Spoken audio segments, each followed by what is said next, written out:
Dum diddy dum diddy dum dum dum. Dum diddy dum dum dum.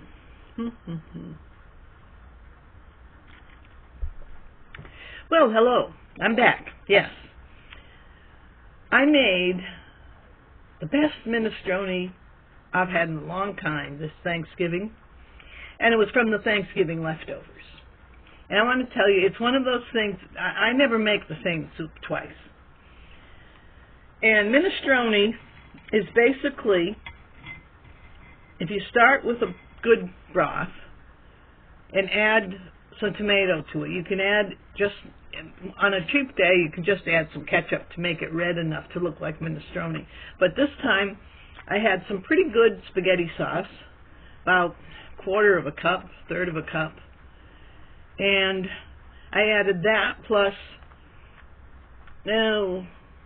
maybe a fifth of a cup, a lot less than a quarter of a cup of ketchup to the broth, chicken broth, that I already had ready with potatoes. It had some cut up potatoes and carrots.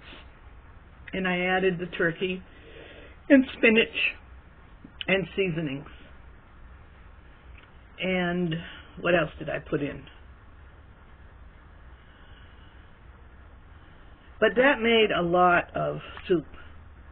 And I didn't have that much leftovers because I didn't do the turkey, so I didn't have the whole carcass and all the fixings and everything. I did have the innards that nobody else knew what to do with. That's what I used to make the broth.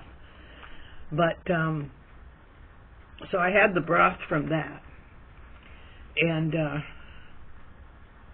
little bit of meat. But like I say, I didn't have the whole thing because I wasn't the one who hosted the turkey this year. But it was still pretty good. And you really, if you haven't really explored homemade soups, you probably should, because it's one of the most nutritious and satisfying meals you can make. And you can, as you know, you can cook a big vat of soup ahead and put it up. What I like to do is take some cereal bowls, fill them with the soup, and put them in the freezer. And then I use them like molds. I just pop them out, so I have these frozen bowl-shaped servings of soup. And I put them all in a big freezer bag and put them back in the freezer. And I have all kinds of soup saved up that way. So, you know, that kind of thing is good to have on hand. And it's extremely nutritious and extremely filling and doesn't have any of the stupid stuff that the food industry puts stuff in the food, the processed food. I'm sure they do it. That makes you continuously eat. I mean, I've noticed that. If I buy a processed product and heat it up and eat it, I won't stop eating till it's all gone. It's just, I have to have more and more. And they do put appetite enhancers. I've heard that they get around it in some cases by putting it in the packaging. And it does, and there is something going on where it's just not satisfying. It doesn't trigger the appetite center that you're full and you can stop eating.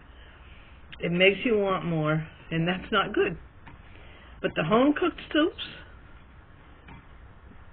a good serving, and I'm happy. I actually only eat about 2 meals a day now, or 2.5 meals, because I'll have a snack like this, just cheese and crackers is 1 meal. And then I have 1 egg, half a potato usually, chopped up and fried, and some fruit and coffee for breakfast. And then I'll have a regular supper, dinner, meat and potatoes and vegetables. And soup sometimes is the full dinner. And I'm satisfied with that. So I'm just putting it out there. Look into learning how to just make your own soups out of food as you go along. Use all your leftovers. Keep chicken broth, beef broth, and vegetable broth on hand.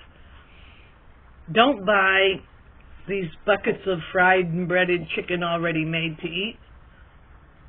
Buy the whole chicken Because after you've eaten the meat off it, you put the rest to make a broth.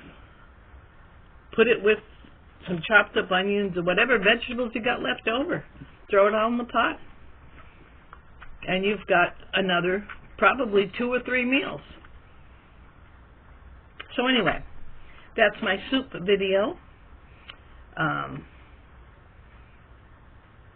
I'd love to hear from other people what kind of soups they like to make. And I'll catch you later. Denise Matteau, over and out.